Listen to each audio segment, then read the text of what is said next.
those module surveys are just within the university. That's the first thing. And the second thing is that some of you here are undergraduates doing M.Com degrees. So at the moment, as finalists on an undergraduate program, you're being invited to complete the national student survey. Because our response rate on that survey is less than 50%, the companies that do the survey will start to ring students up. So if you're an undergraduate, you don't want to ring you up at 9 in the morning, think about filling in that national student survey. That is an external survey which feeds into league tables and so on. And for the MSc students, there is another survey which is also external, but it's called something different. The Postgraduate Taught Experience Survey is just starting. So you will have an opportunity over the next few weeks to again feed in, and that will be externally visible, the results of those surveys. So the module surveys are finishing today. Those are purely internal. We want to hear your views. The NSF for the undergraduate, the PTES for the MSc students, those are external surveys and feed into the league page. Okay. Now, I asked last week how you were getting on with choosing a company, an organisation to use as a focus for your case study. And this is now getting pretty important that you have selected that organisation, because you will need to be putting together your elevator pitch and your initial report. Okay. So who's more or less decided what company or organisation they're going to choose? Who's done that? Okay, we're getting a little bit better. Who's still thinking about it? And when is the deadline for this module? March the 7th. How many weeks is that? 3 weeks. Okay, so I would suggest that you must choose that organisation or business by the end of this week. Okay? So really make a big push this week, decide what organisation. Just another comment. Between now and March the 7th, do you have any other deadlines? You have other deadlines. When did I give you the instructions for this assignment? 3 weeks ago. You've had 3 weeks, right? And I gave you the assignment instructions so that you could start early on this assignment. So, you really must get going with this assignment, because not only the elevator pitch before the end of term, also your initial report is due. Any questions about all of that? Let's crack on with the topic for this morning, which is another study. And this comes from the Tesco supermarket. And just to set the scene a little bit, some initial comments about supermarkets.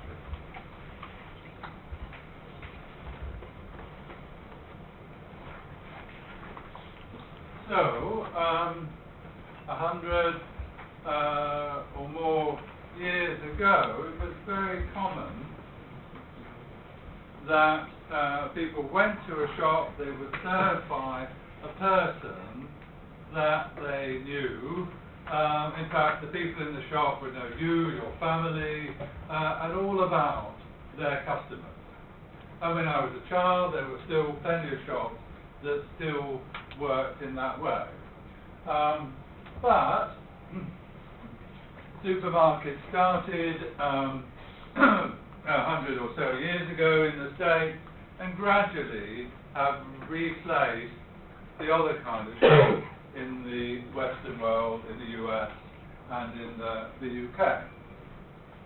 And the big thing about the supermarket is you serve yourself, so you don't have to queue. You don't have to put up with the shop assistant asking you about how your family is. I mean, you might do that as a bonus or something that's embarrassing, having that conversation. But crucially, it is a more convenient means of shopping, so there's an advantage for the customer. And over that 100-year period, clearly, in the US and the UK, in the West, a lot of people have switched to doing their food shopping in supermarkets. From the point of view of the business, there's a great advantage. They sell more food, and so they have volumes of scale. So they can be more efficient than smaller shops that can't buy their products as cheaply. Also from the point of view of the customer, the supermarkets have a huge range of goods all in those shops. Of course, over this period, the supermarkets have got progressively larger. So the first supermarket we would walk into and think, oh, this is just like a convenience store, it's tiny. But gradually supermarkets have got bigger and bigger and offered huge choice to their customers. There are disadvantages from a business point of view. Of course, there's more risk of theft. If the customers are helping themselves, well, they might be helping themselves. And also, the customers are now anonymous to the business, compared to the shops knowing the customers. A big supermarket, what do they know? The customers are essentially anonymous. Okay. Now, within the UK,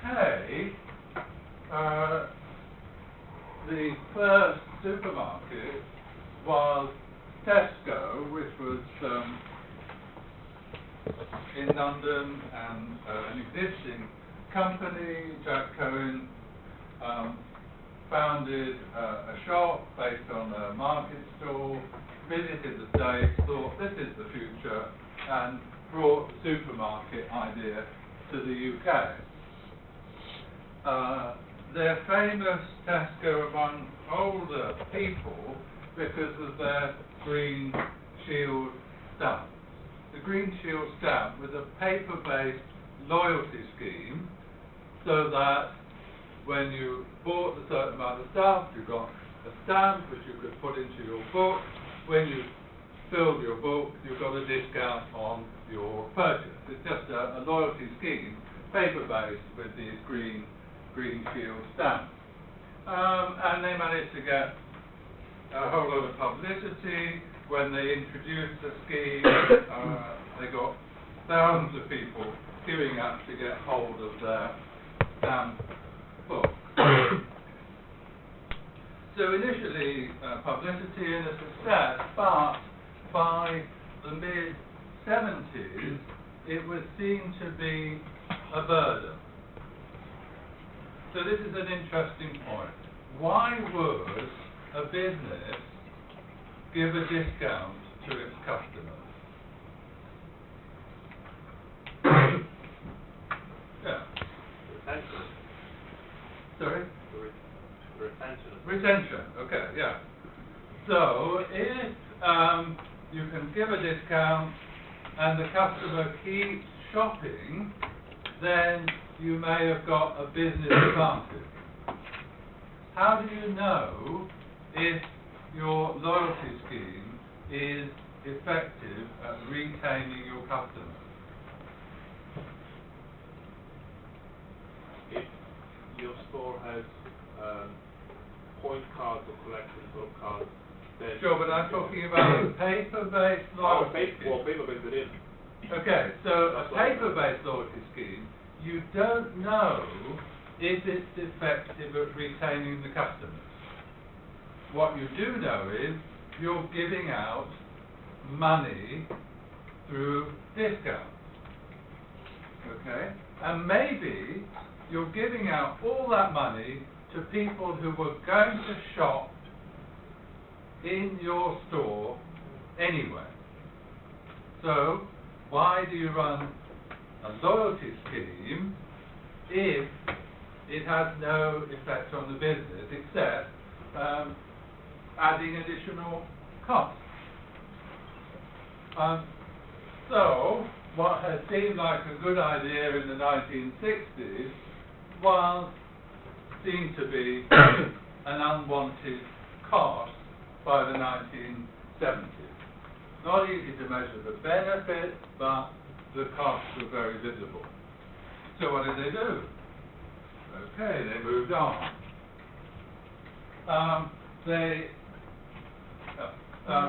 The person who became the next chair or CEO also became a lord. Ian McLaren introduced this idea of Operation Checkout. And the idea was a simple one. Instead of this complicated business with the Green Shield stamp, just lower the prices so that everyone would benefit. And then make a advertising campaign based around lower prices. So use that discount, the lowering prices, to increase the volume. Okay? So the loyalty scheme is about retention. Everyday lower prices is about increasing the volume.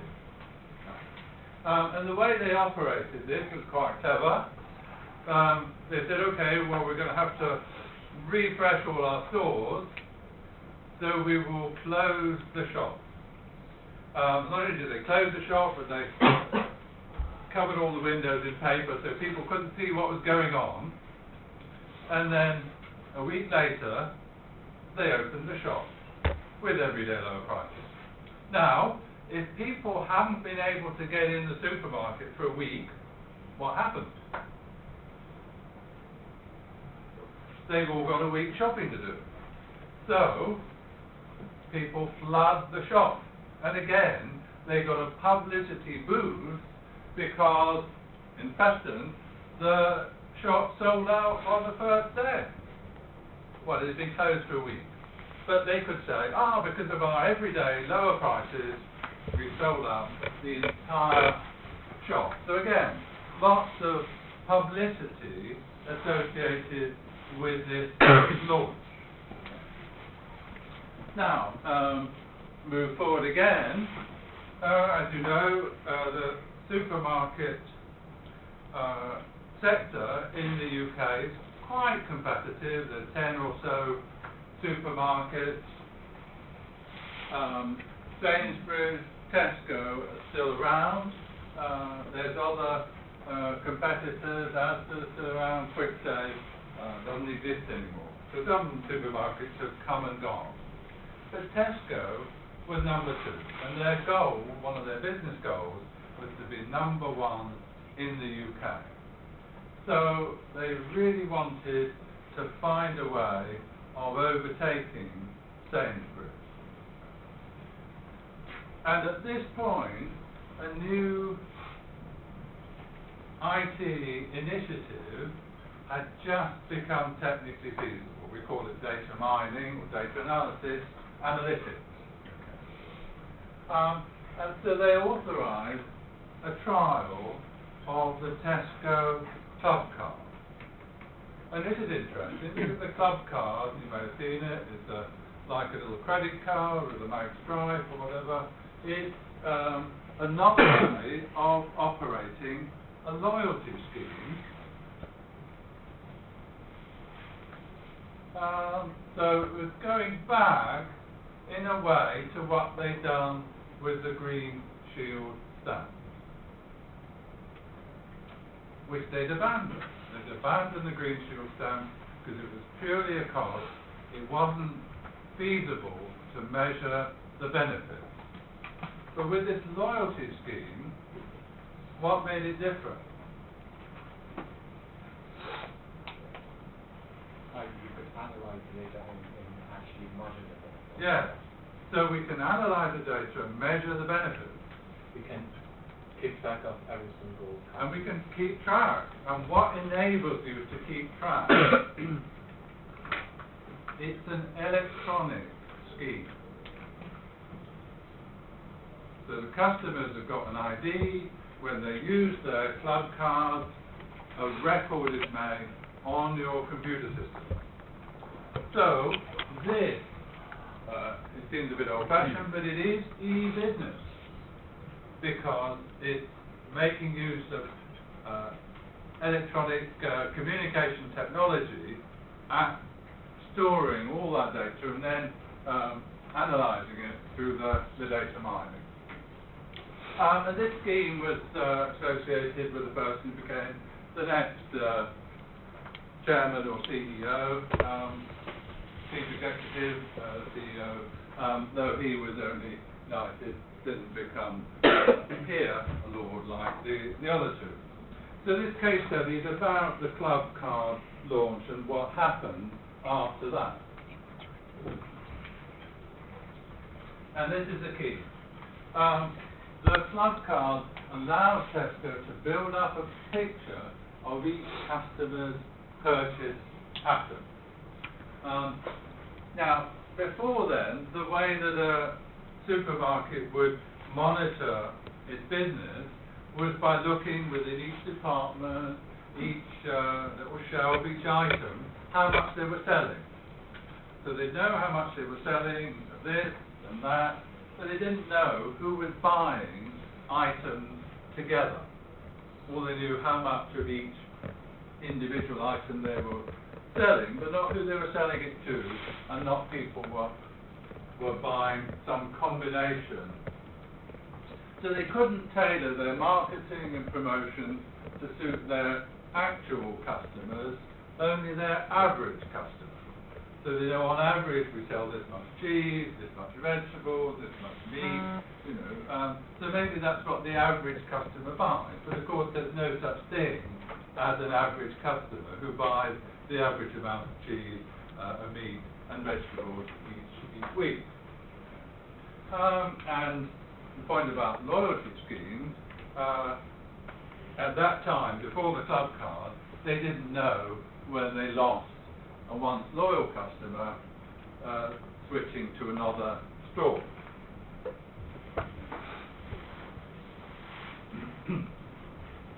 So data mining was a new idea at the time. It had only just become feasible. Nowadays, your enterprise database would have it incorporated, but back then you had to extract the data off your operational database, copy it over to your data mining system, your data warehouse, where the data analysis actually took place. And an example, which I think is an urban myth, I don't think it's a true story, but it gives a feeling, is that you might notice through this analysis that nappies and beer tend to be bought together. And you think, well, why is that? It's a bit odd. Who would buy nappies and beer? And then you think, it's someone who's just had a baby, the mother's at home maybe, and says to the new dad, we need some nappies. Go and get some nappies.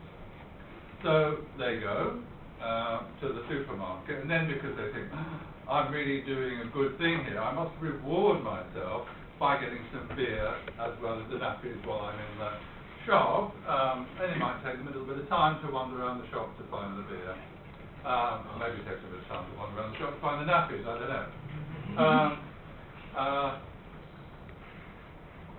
So that combination you can spot through the data mining. And it's business opportunity because clearly it's sensible to shelve the nappies and the beer together. Okay, so rather than thinking, oh, we put the beer in the drink section and the nappies in the baby section, put them together because the customer wants to buy those things at the same time. So the whole point of the data mining, the data analysis, is to be able to serve the customers better. Nice story, I don't know if it's true, but anyway, it's an example of how data mining can be useful. Now, Tesco realised they were experts in this technology, so they contracted a consultancy called dunnhumby to analyse their club card trial data. The consultancy was called dunnhumby because there was two people called, their surnames were Dunn and Humby, and maybe there was another person or two, but it was a very, very small firm that Tesco got to investigate. So they had a trial system with some club cards in a small number of stores, and they experimented with various schemes. They allowed dunnhumby to do the experiments, to analyse the results, and to give a presentation to the board. And dunnhumby talked about the response rate, so what they found through their research, and what kind of sales boost the scheme had actually led to.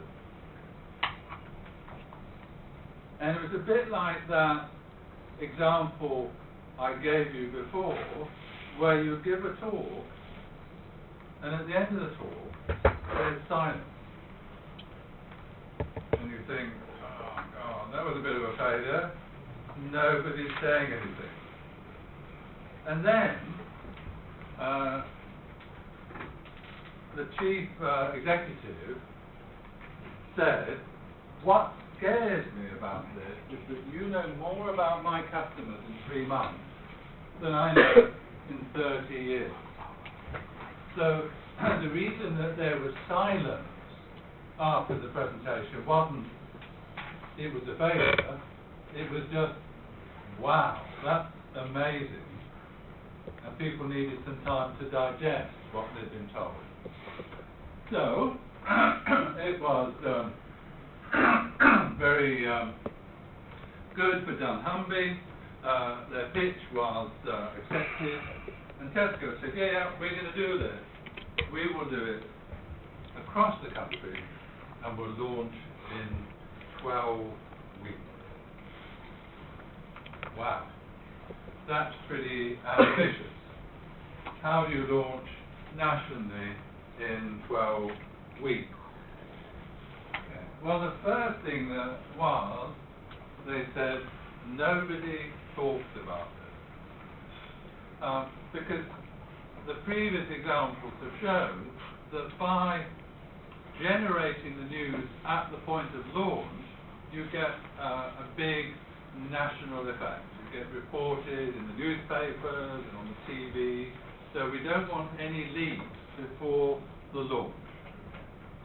And to make sure nobody sort of gossiped about it, they took the team and they removed them from the headquarters, and they hired some building down the road that was empty, and said, you work in there, and that way nobody else will find out about what's going on. So there won't be any gossip or leaks.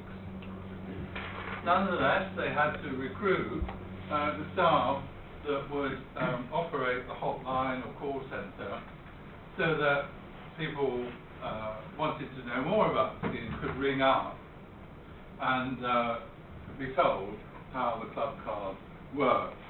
And in the end, they were processing 2,000 calls per day. They kind of thought, well, there's about, whatever it was, 55 million people in the UK at that time, 7 million cards, that seems enough, doesn't it? Got to buy 7 million cards in 12 weeks, gosh, that's a bit of a challenge. And even so, they ran out in the first 2 weeks. the TV launch campaign was created in just 1 week and introduced a couple of slogans which are still used in Tesco advertising today. Every little helps, a big thank you.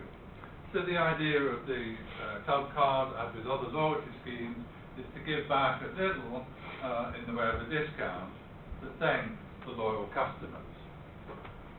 And then just a week or 5 days before the launch, the company board of executives went around and told all of their stores, their employees, about this scheme they were about to launch.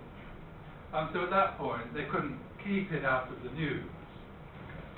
So of course, it was written about in newspapers at the time, and marvellously, the chair or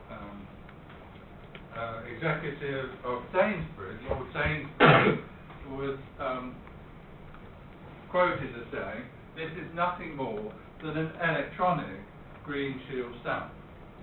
Okay, so the main competitor didn't understand why an electronic Green Shield stamp was different, and is on record making that rather foolish statement. Okay. Nothing more than an electronic Green Shield stamp. Well, what happened when the club card was launched, Tesco achieved their goal of overtaking Sainsbury's. So now Sainsbury's was no longer number 1, but was number 2 because of the boost of the club card. There's a little bit more going on because Tesco had also bought some other supermarket, name escapes me. So there were 2 things going on in this boost. But nonetheless, Tesco overtook Sainsbury's and have stayed ahead ever since. So it wasn't just a little bit of an advantage, it was a sustainable business advantage. So how did it work? Well, the trials had investigated different levels of discount, and they found that a 1% discount was just as effective as a 2% discount. So they said, all right, we'll go with the 1%. And that limited the risk and the costs of this scheme. So that's the discount. So how much do we have to boost our sales? Well, 1.6 covers the discount and also the cost of launching and running. So the sales boost needed to be 1.6%. Initially, it was a 4% sales boost. You could see on that graph there was a bit of a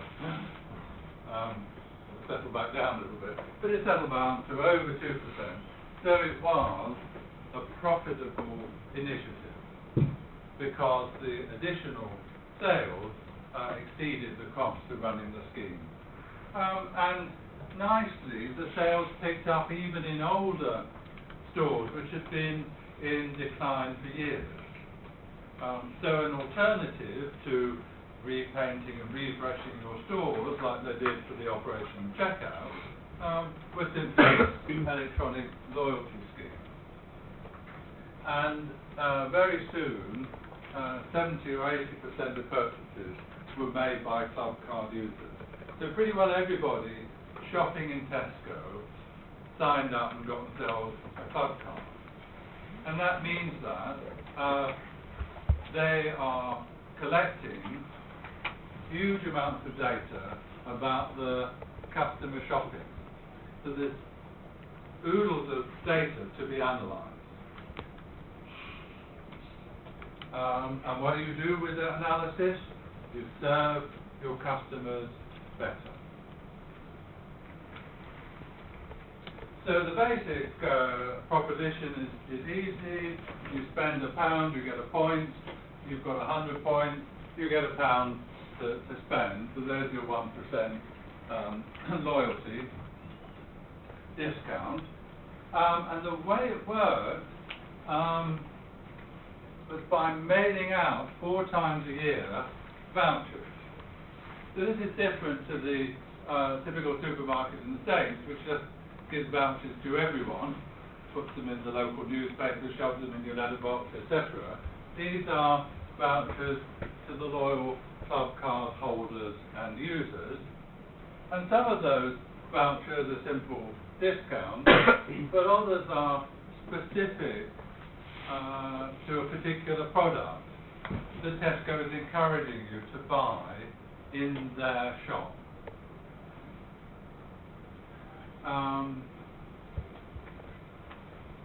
Of course, what they don't say is if you don't use the voucher, then you don't get the discount. So actually, the discount is a little bit less than the actual level of the discount is less than 1%, because not everybody uses all their vouchers. And they could tell this was popular with customers for 2 reasons. One is before the mail out, people would ring up in hundreds saying, oh, I haven't got my vouchers. Don't worry, we're just about to send them out. So people were anticipating the vouchers. And the other effect was a boost in the shops, sales boost, comparable, well, as in the UK, Christmas and Easter, people buy a lot of food. Similarly, with these vouchers, people would go in and do extra shopping. There was a sales boost in the stores. So there was a visible effect, people ringing out, people going to the shops and using their vouchers. About the data mining, the data analysis, so dunnhumby were initially only able to do a very simple analysis, because this was at the limit of the technology.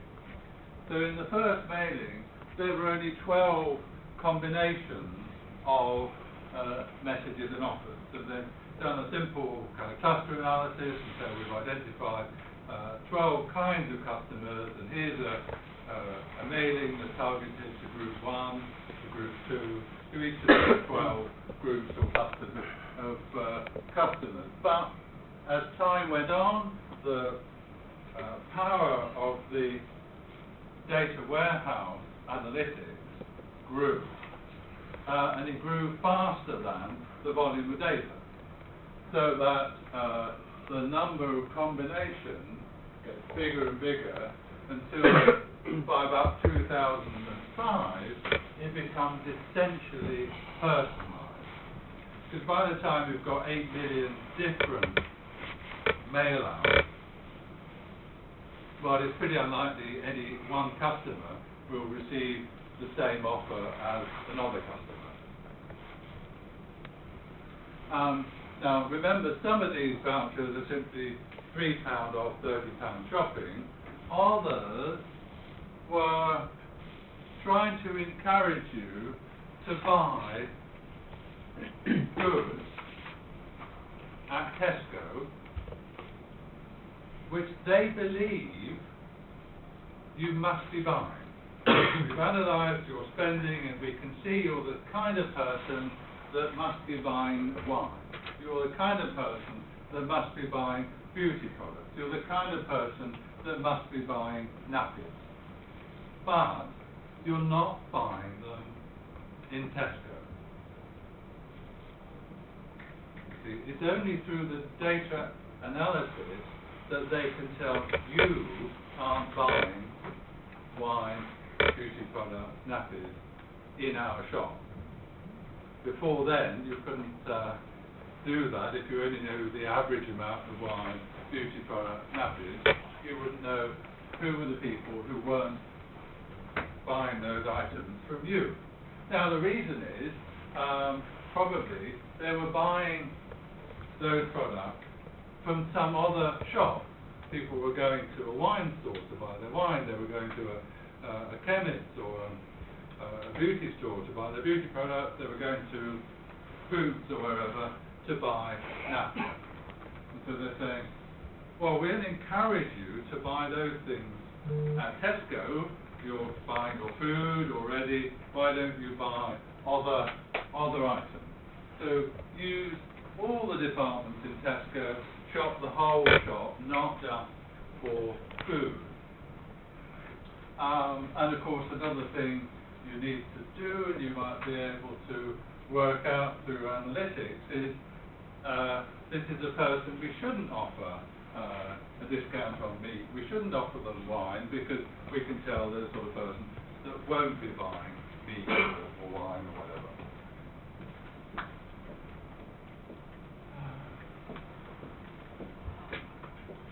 And of course, with the loyalty card, you can tell when somebody stopped coming to Tesco. So you can actually lure them back with special offers. And indeed, you can make special offers in advance of a competitor. So, and another supermarket just about to open a new supermarket down the road, well, let's send lots of vouchers to people who shop in Tesco, the one that would otherwise be losing customers. So all of these things can and were done by Tesco in order to sustain the boost in sales volume. Because remember, the only reason, no, there are two reasons for running a loyalty scheme. One is to retain customers who might otherwise go, but the other reason is get them to spend more with you than they have been previously. So, keeping customers you might otherwise lose, selling items that they weren't previously buying from Tesco are ways of boosting the sales volume. And that helped to run, and still helps to run, the club card scheme, cover the cost and make additional profit. And of course it's all about serving the customers better, because it's additional convenience if they're buying more stuff in the one shop. That's the whole value proposition of a modern supermarket.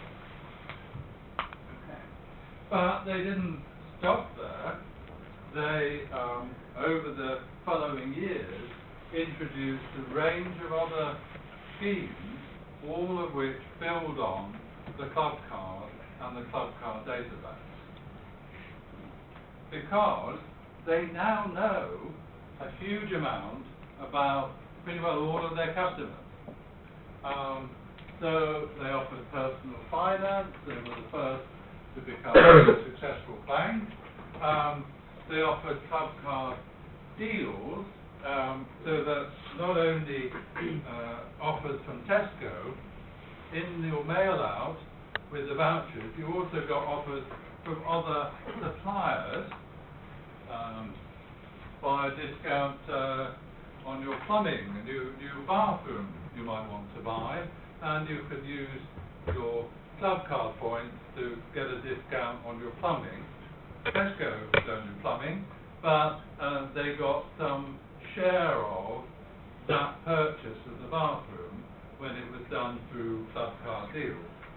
So they made money from other companies that took advantage of the club card mailing. They set up a baby club and a wine club and so on, so that you could sign up and say, oh, in my mail out, please give me a little bit of information about how to look after a baby, what are nice wines to buy, etc. And that was all part of boosting the sales volume in Tesco, establishing Tesco as a credible wine supplier, as a credible supplier of baby goods. And of course, as the web took off, they launched their own e-commerce site, so you could buy food and later other items over the web through Tesco.com. They rolled a scheme out in the States, not so successfully. Dunnhumby were bought by Tesco and provided consultancy to an American supermarket called Kroger. Now, Tesco.com is interesting because it was and is a successful food website. So this is 1996. And back then, they distributed CD-ROMs in the store. You could put the CD-ROM in your computer, sign up, get some nice pictures of the food that you were buying. Some of those pictures coming off the CD-ROM rather than down the web, because the web was a bit slow in those days. They used Microsoft, who provided the technical support to set this all up, I suspect cheaply or even free, because this was a new thing for Microsoft as well. And changed the name to Tesco.com after a few years. Now, they found out that certain people were more likely to go online, or these were customers they really wanted to go online, and so they encouraged one to shop recently, frequently, and spend a lot of money by sending emails. And once you signed up, they would say, oh, you signed up, you haven't bought anything yet, can we help you? We see you bought something a month ago, but you haven't bought anything since. Did anything go wrong? Why don't you try it again? So they used triggers to send out a whole sequence of emails to boost the number of users and how much they were purchasing. And by 2001, this was a profitable part for Tesco. Within 5 years, they reached profit. And at this time, pretty well everybody who moved into e-commerce, at this time, pretty well everyone failed and went bankrupt. So it was a remarkable success to be reaching profit within 5 years. But of course they had a huge advantage. They already had their customer database because of Clubcard. And why was it profitable? Well, they found people richer and more likely to be doing the food shopping were their main users. People who were too busy to spend a lot of time in the store and were grateful for the opportunity to purchase online. And it carried on growing, millions of users per month, and actually by 2005 a lot of people who weren't recruited because they were regular Tesco shoppers, but just because they thought, we want to shop online, Tesco is the best option for us for shopping online. So up to 30% new to Tesco by 2005.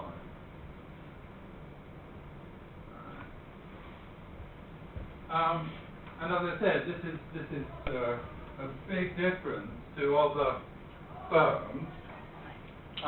You may have not have heard of Webvan, but this is one of these very famous internet startups that failed spectacularly, because they raised a huge amount of money.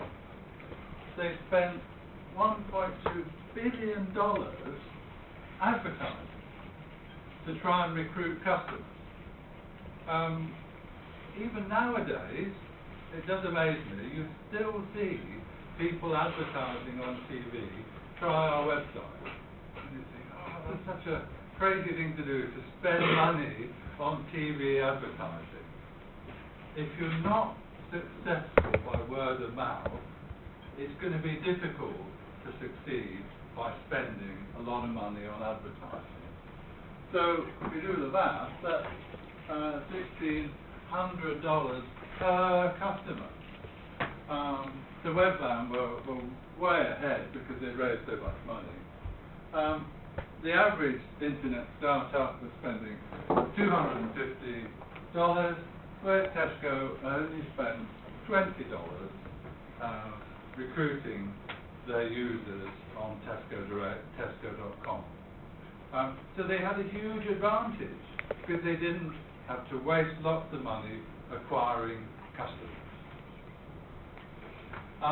Other people at that time were building warehouses. Tesco said, well, we don't know how big this is going to be. Let's just start small and see what works. So in the very, very beginning, the orders were actually printed out in a Dundee and then faxed to the store. It was all very, very clunky. Personal shoppers going around the shops. Well, since then they've developed route planning so the personal shoppers can work more efficiently and could support 6 or even 8 orders at once. And in a few parts of the country they have subsequently built their own warehouses where there's a high volume and where they need them. So rather than spending a lot of money building warehouses, on advertising, they just let it grow naturally, but focused on the important things, reaching out to the valuable customers, targeted them by email, and just distributing a few CD-ROMs in store. That may seem expensive, but £20 per customer is a lot less than $250 or over $1,000 that other people were doing at the same time.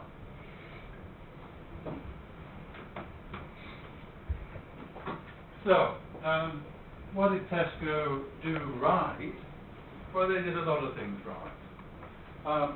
Once they made the decision to go ahead, that was made by the board, and the board said, okay, we'll make it happen in 12 weeks. Nationwide rollout of the club card scheme. They executed quickly. They were agile, had a small team who were directly responsible. But they weren't saying we're going to spend loads of money to make it happen. Just make it happen quickly in a way which is not a risk to the business. Bring in outside expertise, done humbly on the data analytics, Microsoft helping them set up Tesco Direct, Tesco.com, and flexibility. The goal is to serve the customers better, use the learning and adjust the offering to keep improving and keep satisfying the customers, keeping the sales volume, keeping ahead of Sainsbury's, all of those things they were effective at.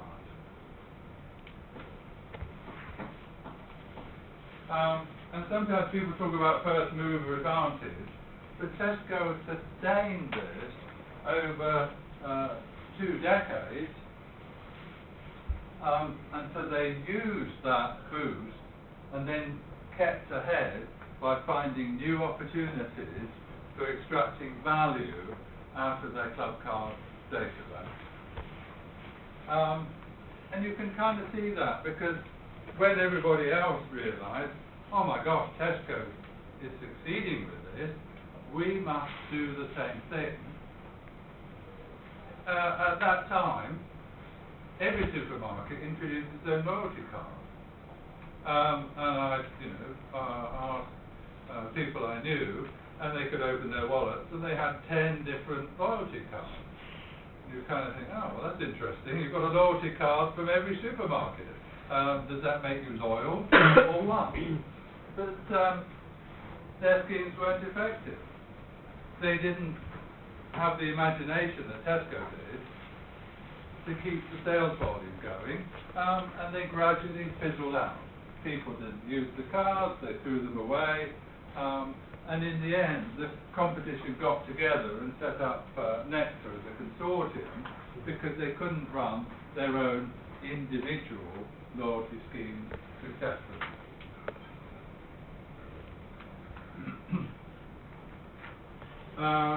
There's the source.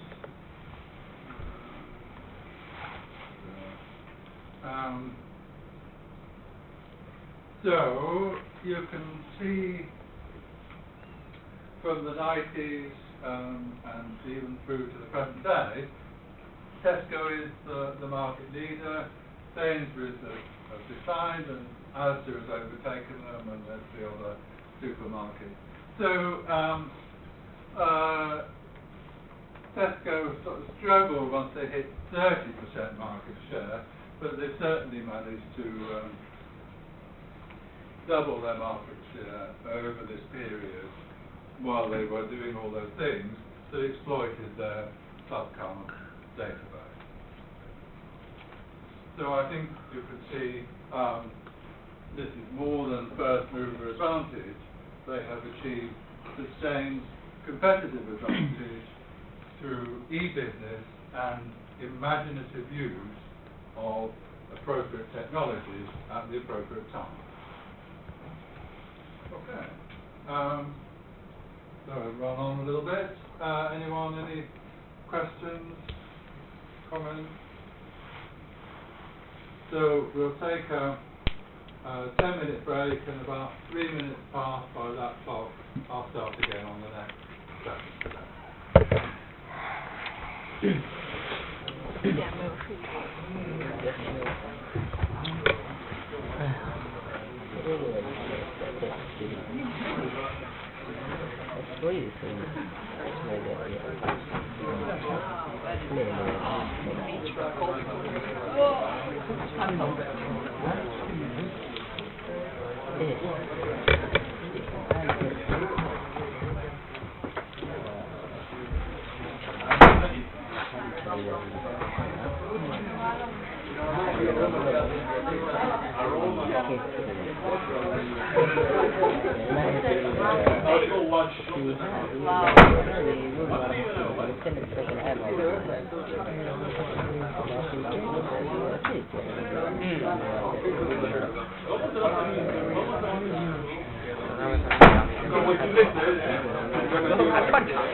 楼上吗？不是，那个有吗？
我发微信，学生学校通知我们学生优惠活动，没事。今天正好那个发的。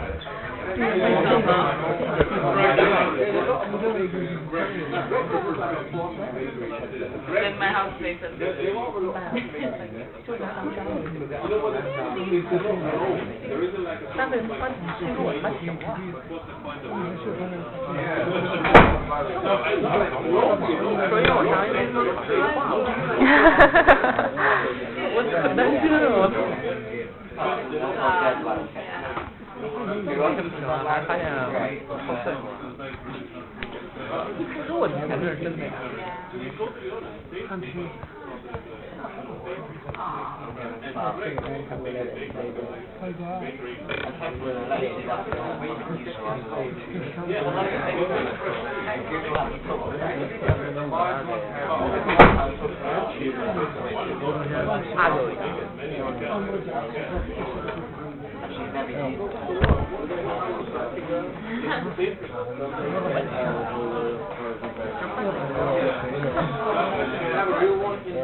不让自造，人家都我吗？不让这个开玩笑，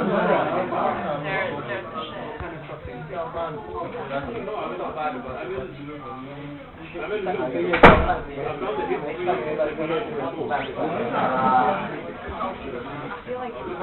这都是四。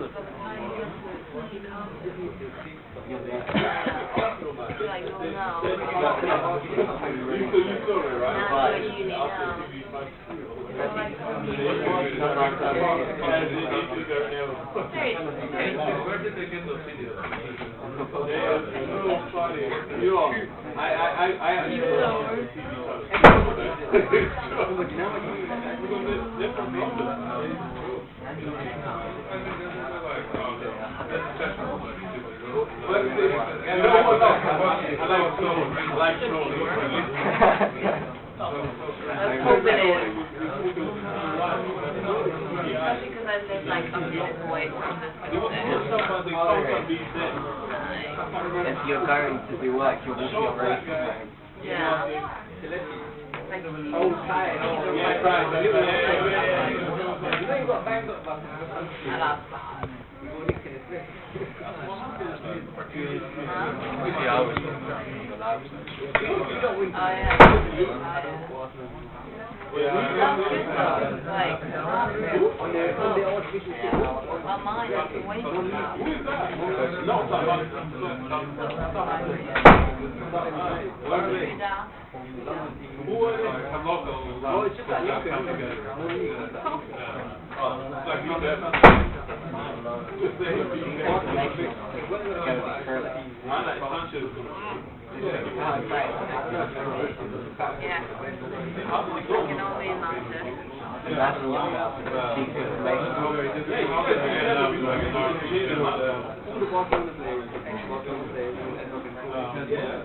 I don't think it's their no, they don't do it. They don't do it.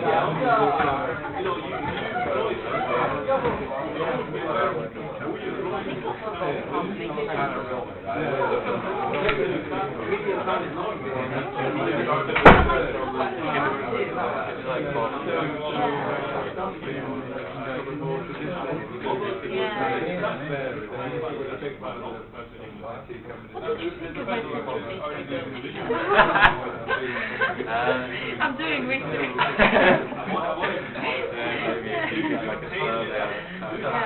People have met this year. Yeah. Yeah, obviously he wants to say right. I didn't mean you. I meant like people have met this year. Right.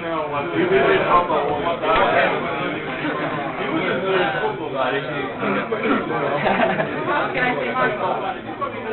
Marco. Yeah. Ay, ay, ay. Very serious. Like, that's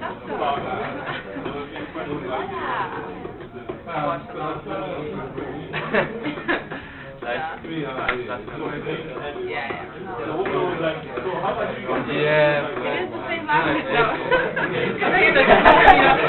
No, I didn't say language. I didn't say same people. Same shit. That would have been odd. You have to be careful, they will hurt your results. Yeah, and also a lot of people, I thought the mariachis were Spanish, turns out they were. That was my little difference. Stop being me. We'll wait at least one a day. It has to be, otherwise it would be not sharp.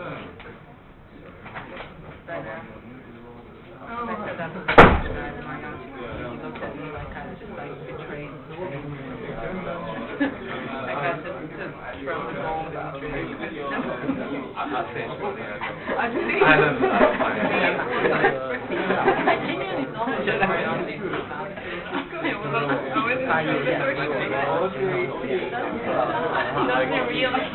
doesn't really. I hope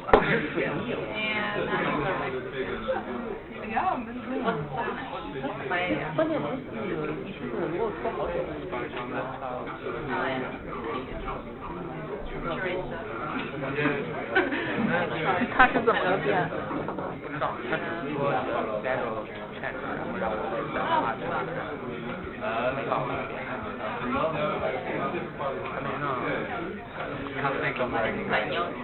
Can't think of like recommendations. I feel like I think one thing was one like role play.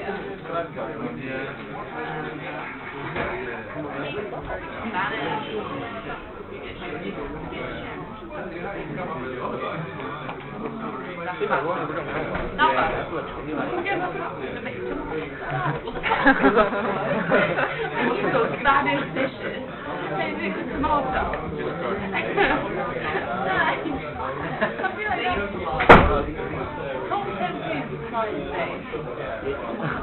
也或者是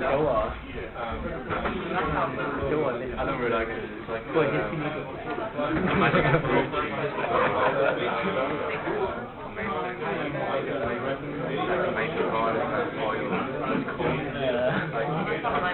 偏激很显 No, a lot of people love it. I would prefer it hot. tortilla en español. How do I start it? Gambas al ají. Al ají. No sabes tomato y gambas, no? It sounds like it should be. Oh. Is it Spanish and gambas? Well, like kind of half. Gambas, yeah. It's sort of a half. It's basically half. I guess Can you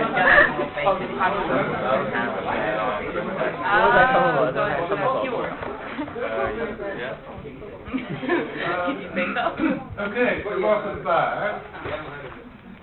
In the assignment, you are asked to be a consultant and to recommend e-business IT initiatives that will have a big impact on the business or organisation. You're asked to present to the board of the company. And who do you need to convince on the board?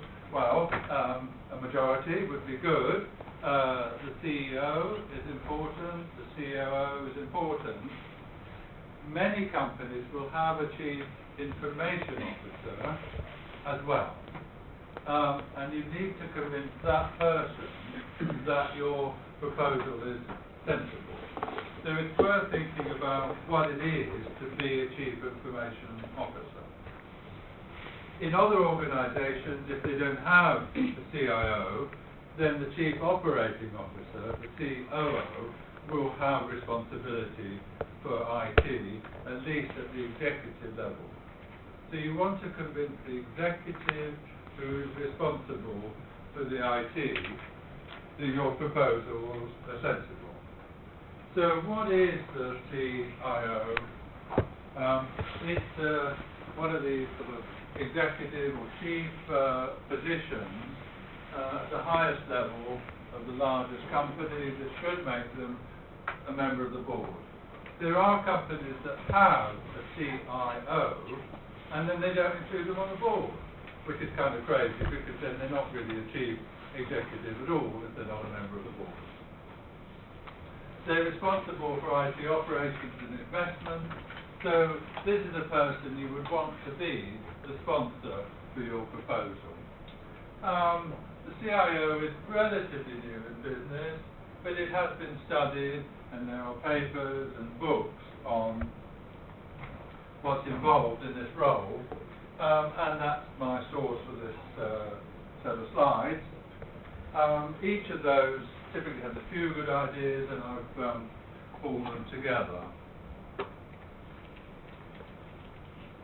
So an early source arguing for the CIO or the role of IT in the business was Bill Gates' business at the speed of thought. So there was a time when Microsoft were a little ambivalent about the internet, and then in the late 90s they said, hey, this is important, and obviously they helped Tesco set up Tesco Direct, Tesco.com, and Bill Gates had a bit of a sabbatical and wrote a book and got everybody in the company to read it and sold it, etc., etc. This symbol here tells us that Bill Gates is writing about e-business.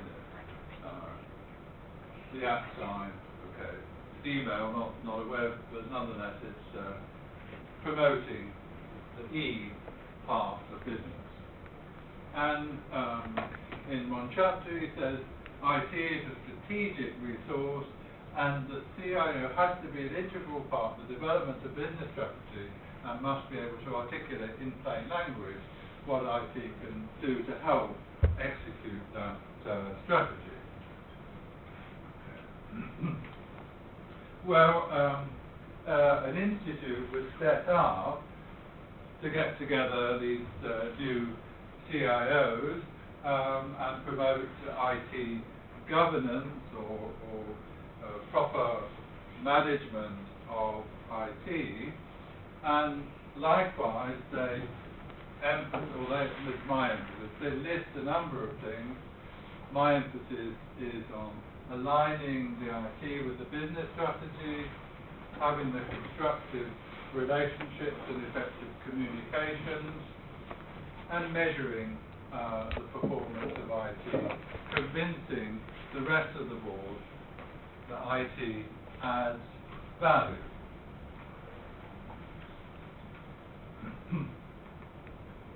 A little bit later again, some consultants advising the CIO on this role are saying, well, it is the chief, it's an executive position, so it's about leadership, not just managing, so you have to create a vision, clear and appropriate governance, how does everything get managed, so you're not managing but you set up the structures to make sure that everything is managed. How do we make sure the team is high performing, and high performing meaning in business terms, how do we calculate the performance in business relevant language?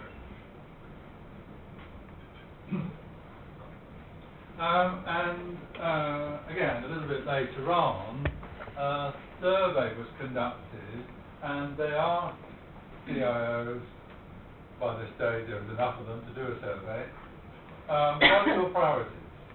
And then they ranked the CIOs to see which are the good ones and the not so good ones.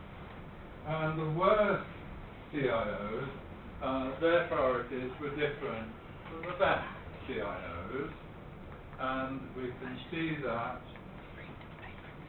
the CIOs who were least effective were still working on improving the relationship between the rest of the business and IT.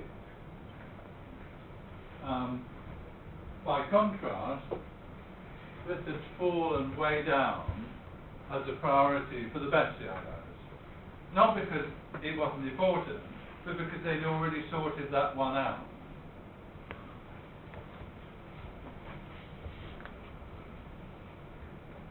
And the best CIOs were focused on delivering projects that enable business growth.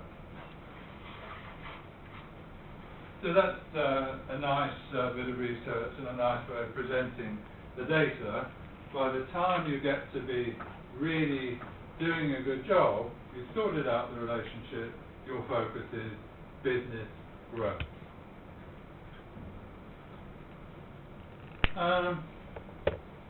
Now, more recent research again has found there are differences between different countries. For example, in the USA, it's more likely the CIO will be a member of the board compared to, say, France. This study includes that observation. Another study talks about the success factors in terms of the skills, competencies, and organizational contact, and the risks of promoting somebody who is a good IT manager into an executive role. There are different skill sets.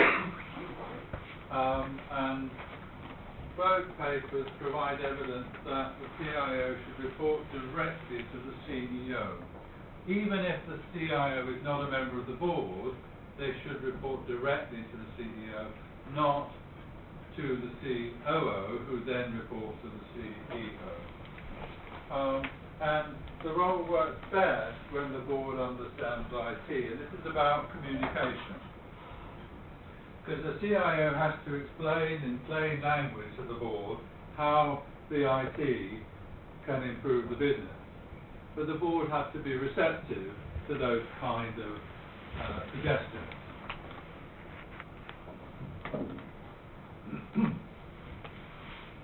Now, going back to the CIOs that aren't the best, often there's a problem with the relationship, and often that problem is based on mistrust. Because, from the point of view of the rest of the business, all this IT is just costing us a lot of money and not delivering a lot. So, here's a couple of questions you might like to discuss with your neighbour. If the CEO tells you your IT department is too expensive and not effective, what would you do? How would you respond in two situations? Either you think, well, that's not true, or you think, well, there is some truth in it. So what response would you give in the two different situations? You've been accused of wasting money. How do you respond? Discuss it with your neighbour and we'll get some ideas.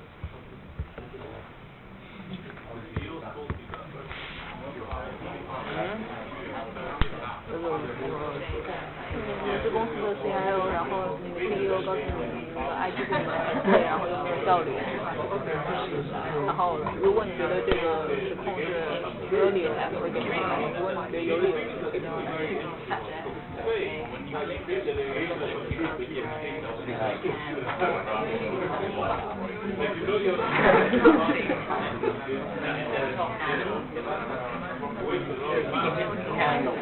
我也觉得。来拉肚子了，拉肚子了。你们是不是昨天又吃火锅呀？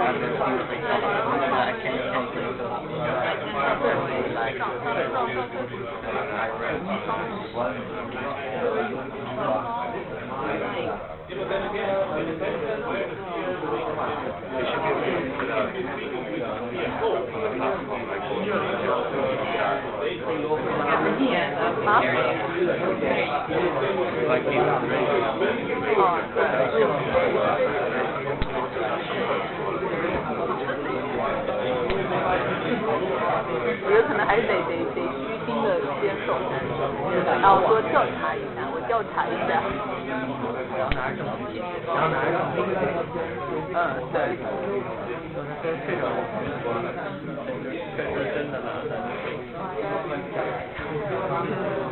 然后给出方案。然后再拿着。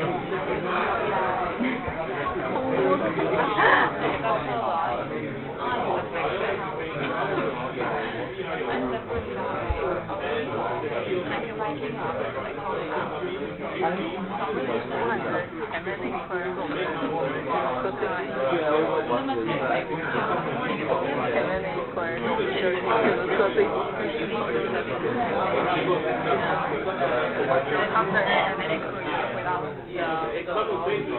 我也在认真读，但我没有认真回答问题。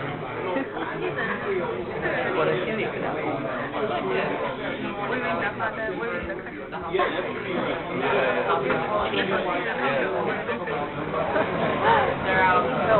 我快睡着了。妈的，放空哎呀，回来了。 I mean, a quick question.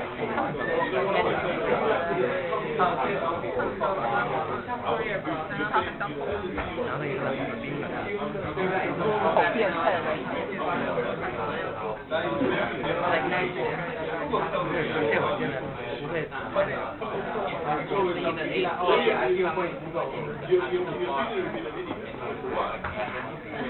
Doesn't be waking up.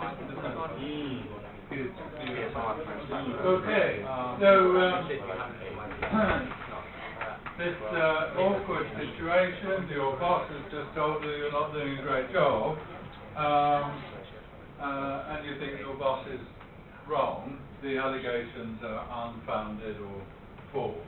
How would you respond to that situation? Any suggestions? CIO to give me a report, objectively, politely. You're the CIO, you're talking to your boss. So, for a proof, like something we can. Oh, you would ask your boss to give you, all right, yes, yes. Give me the evidence. Wow. I do my job.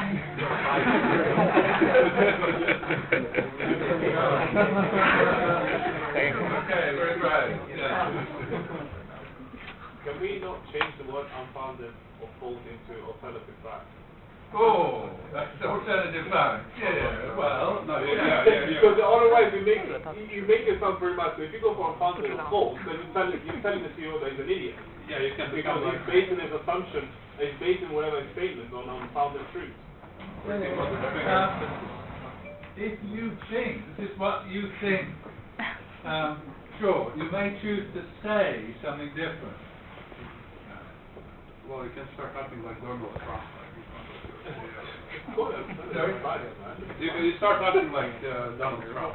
That's pretty Well, you're wrong.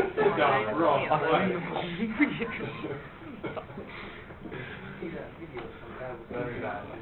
here's a bit of a, be diplomat. However you deal with the situation, you have to be diplomatic. You have to be diplomatic in either of these scenarios, because it's a difficult position to be in for both of you. Because it's actually quite difficult. If you're managing somebody, it's difficult to say to them, oh, you're doing a lousy job. Maybe if you're the CEO, you've been in that position before, you don't find it so difficult anymore, but nonetheless, it is an awkward situation. Okay. Any other suggestions if we feel actually, no, we're doing a fine job? Yeah. Some cases like the work of the IT department is not easy to see when everything is going okay, but when there is an issue, then you can see like the things are not working properly. So, He doesn't have a good grasp of.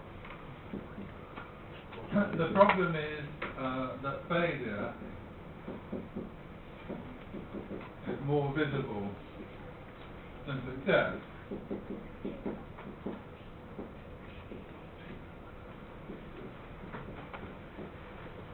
Okay, but that's not a response, or perhaps it's part of a response to say, well, people pick up on the things that go wrong. Yeah. Statistical proof that they're wrong. So like how many people actually do a week, or how much money how much is doing that. So, provide the data about successes.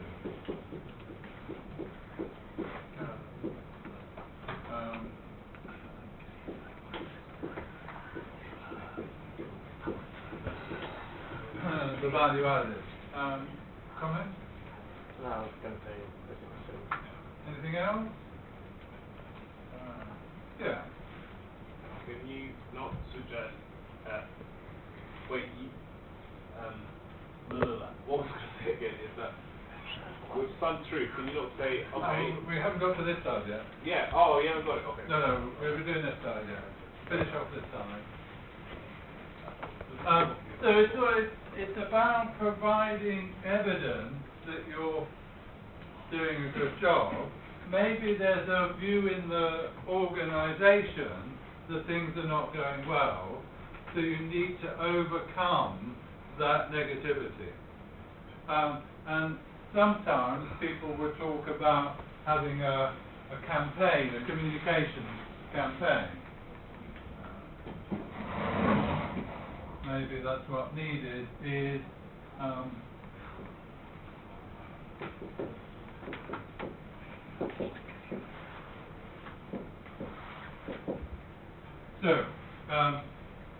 you've got the data, you think you can prove things are going well really, there's value added, you've got the benchmarking as well, your costs are no more or less than your competitors, and you are generating value or profit for the business. People don't understand that, so you should be doing more to communicate this added value and the success. Right. Now the other side is where you think, yeah, there is some truth in those criticisms. Now, what are you going to do?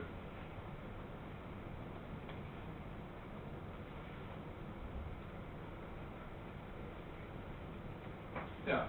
Suggest some areas which company can work on in order to... Okay, yeah. So propose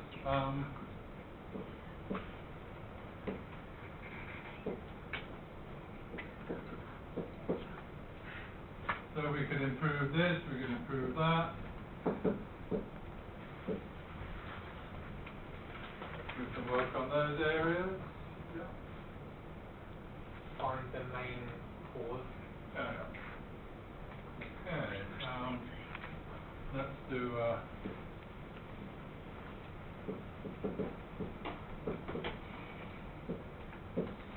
analysis of the causes.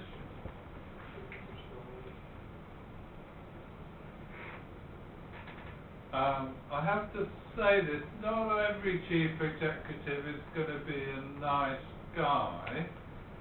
So if you say, yeah, we're going to do better in the future, we're going to investigate what the problems are, what kind of response do you think you might get?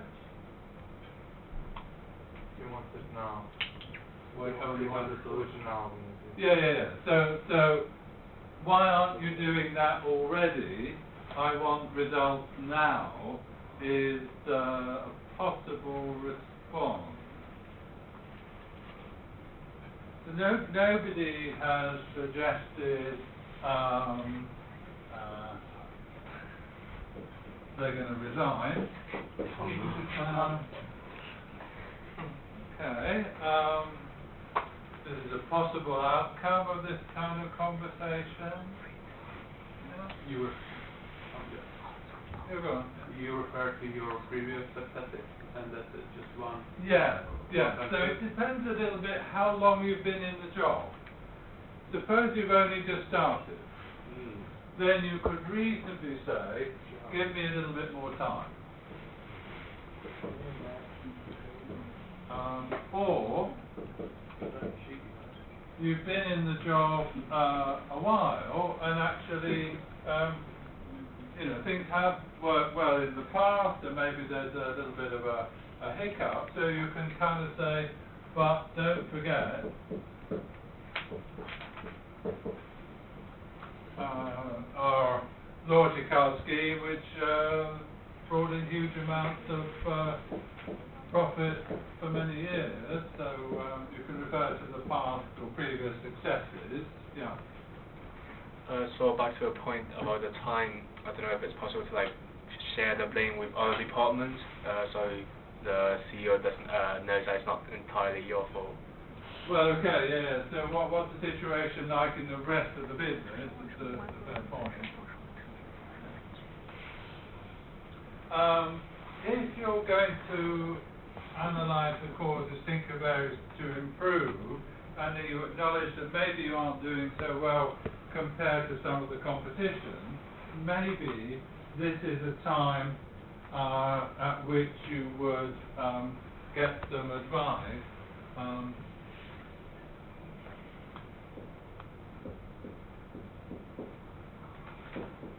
from external consultants. So you might ask consultants for advice on what are the causes, what can we do to improve.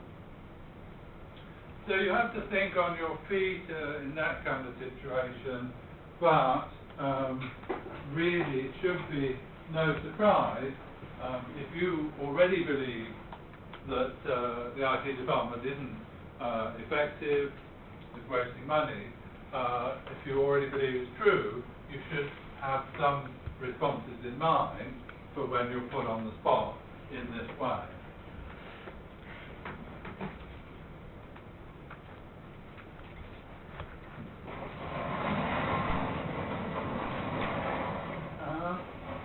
There's a little bit of politics to consider in this situation. Now, some of it, data, statistics, what can you do to show that IT is effective? Well, here are the top 10 CIO metrics according to this recent source. The velocity, how quickly projects are delivered, the quality of those projects, number of issues at or after launch, the business value added, the satisfaction of the end users, how IT systems are being consolidated. This is a big issue in some organisations to reduce the fragmentation by having fewer major systems. Financial maturity, how much each employee is contributing to the revenue. That's another way of talking about business value.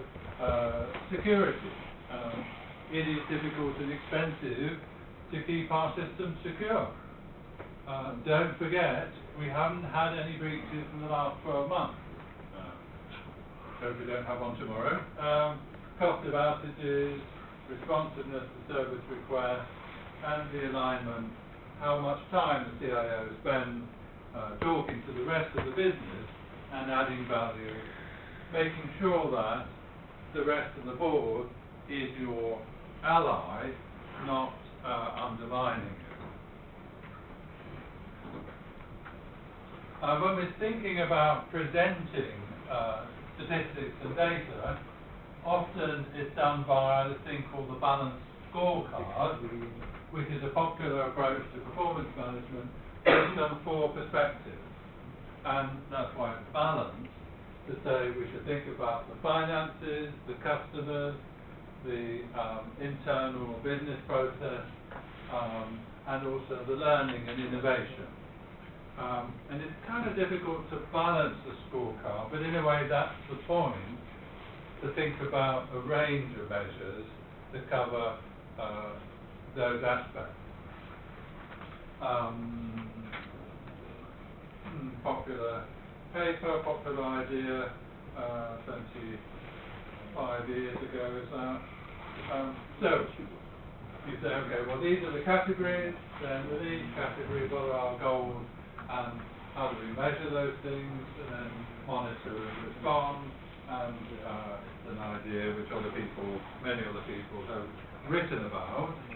And there's an example in Chaffee's textbook that shows how you can provide a balanced scorecard for e-commerce. What are the costs or the profitability of the different channels,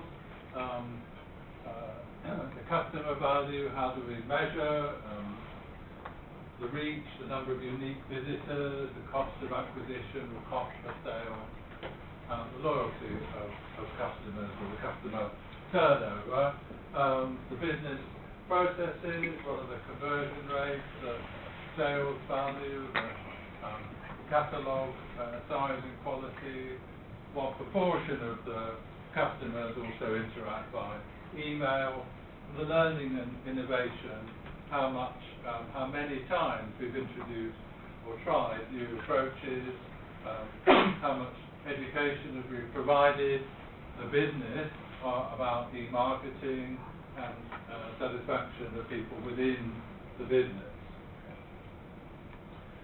So that would be a possible set of measures of efficiency and effectiveness for an e-commerce site. And then typically what you get as a kind of executive report would be something like this, which is a sort of coloured spreadsheet, or maybe just a specific bit of software that goes behind this, and you get your numbers and the actual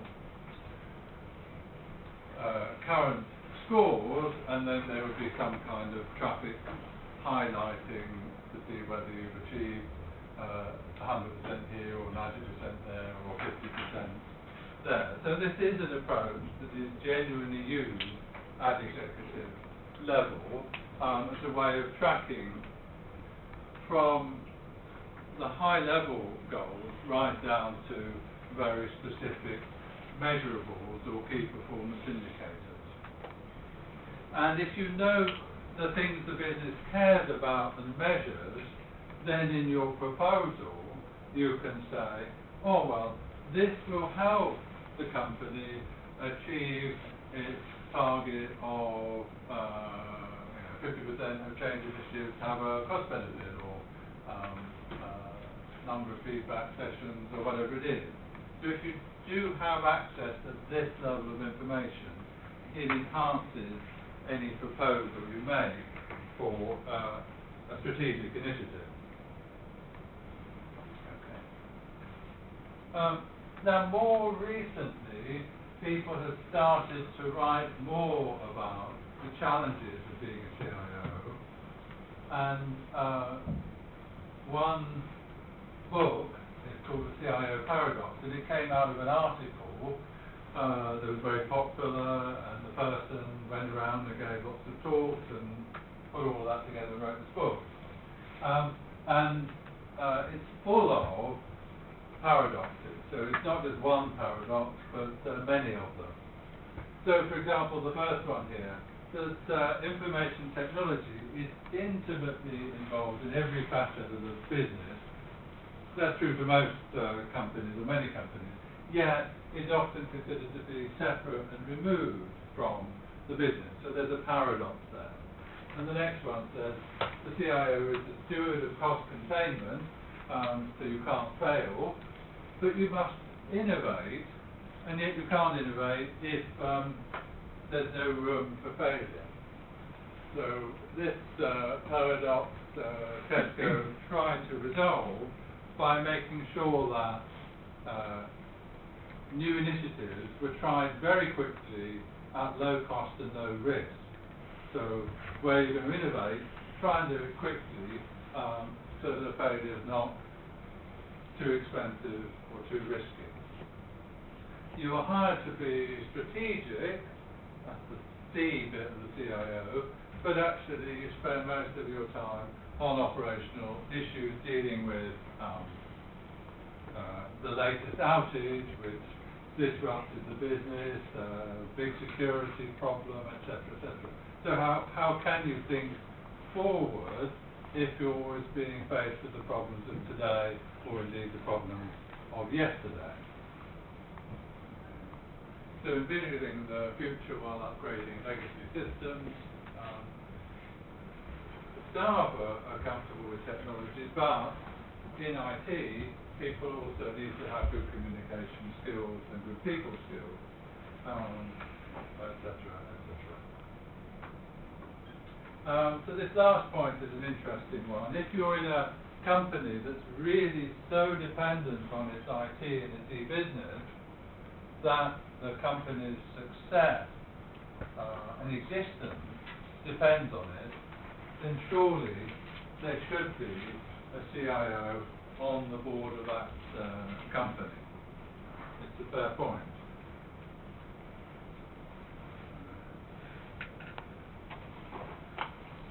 And again, another one, slightly different perspective. There's a line of business books which they like to take some classical work of literature and say, yeah, but let's think about this in terms of the business.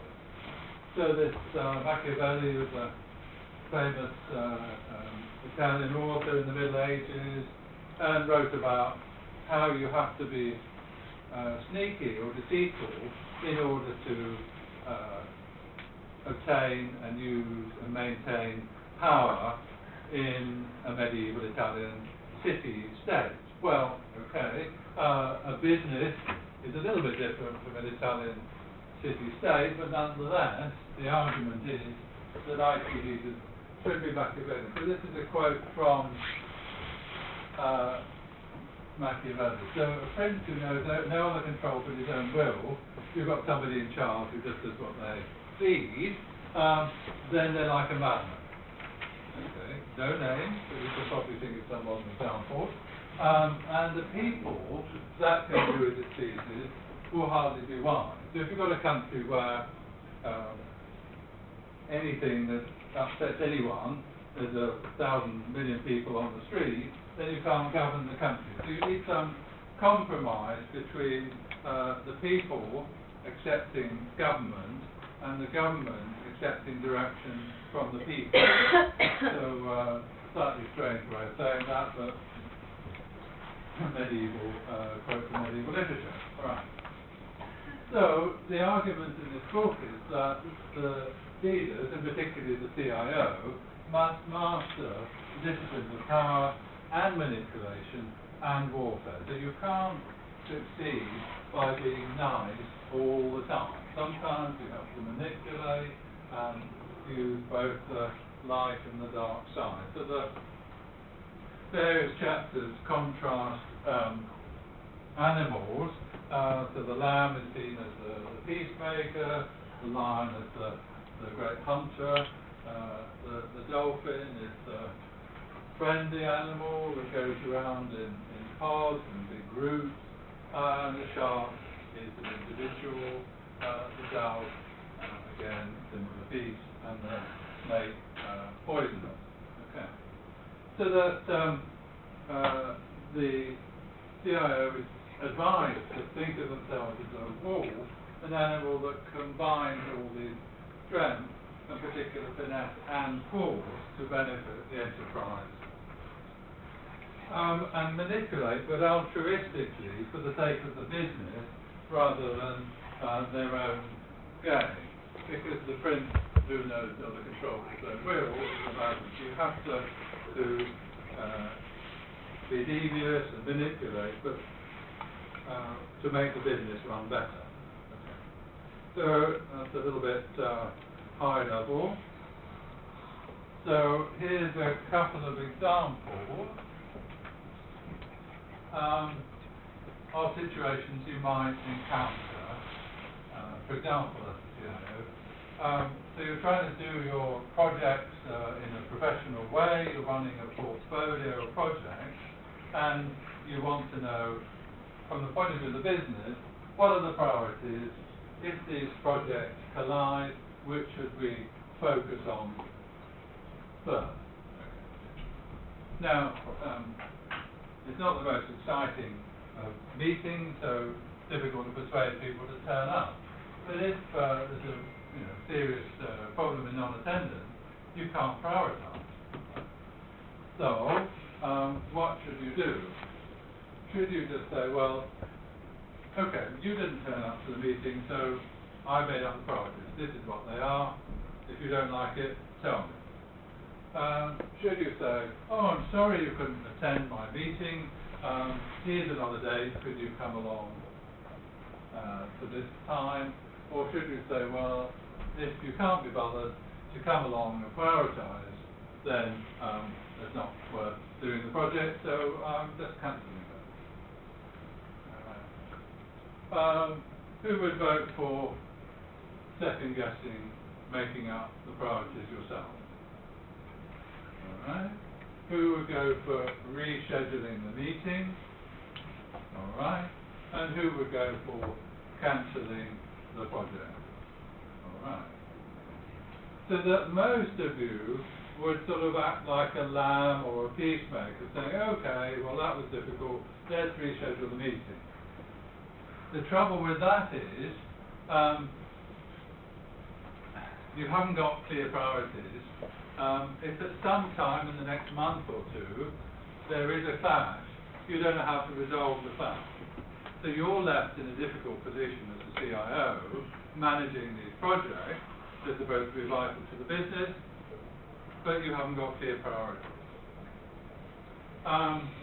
So maybe once, maybe twice you reschedule the meeting, but you can't continue forever.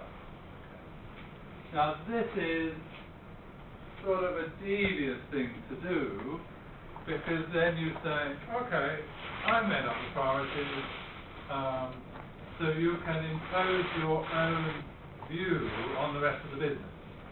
Okay. If you don't like it, send an email, let me know. They won't reply.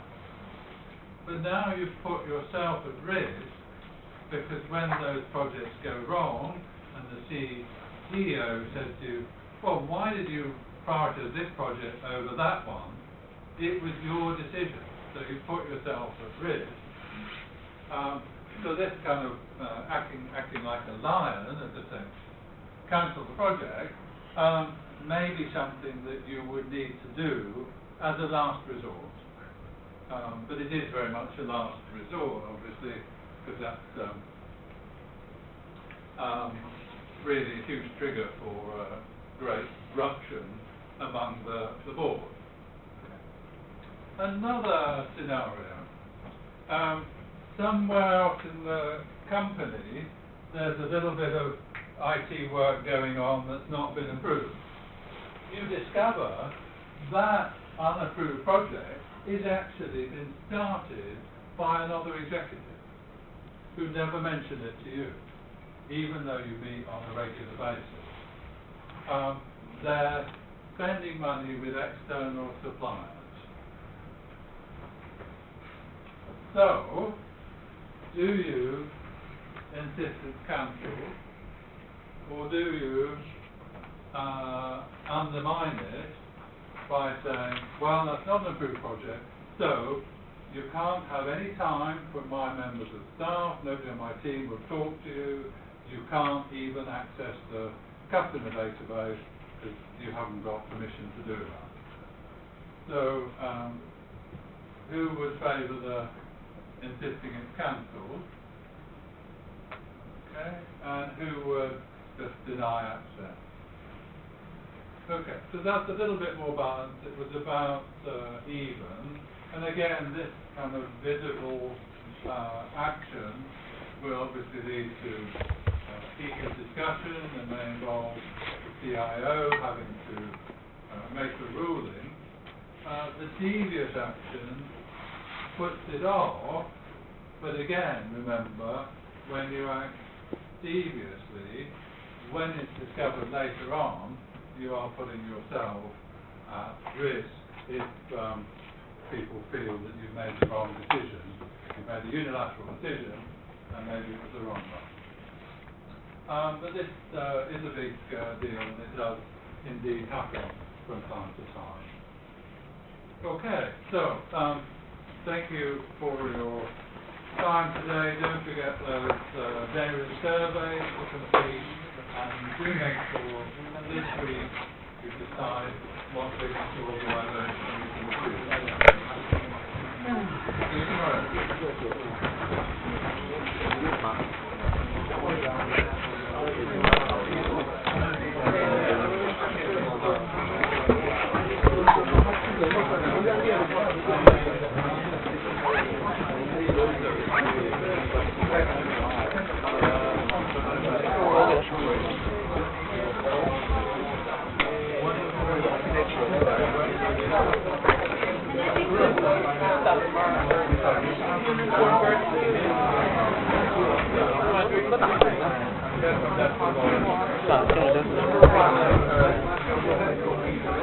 My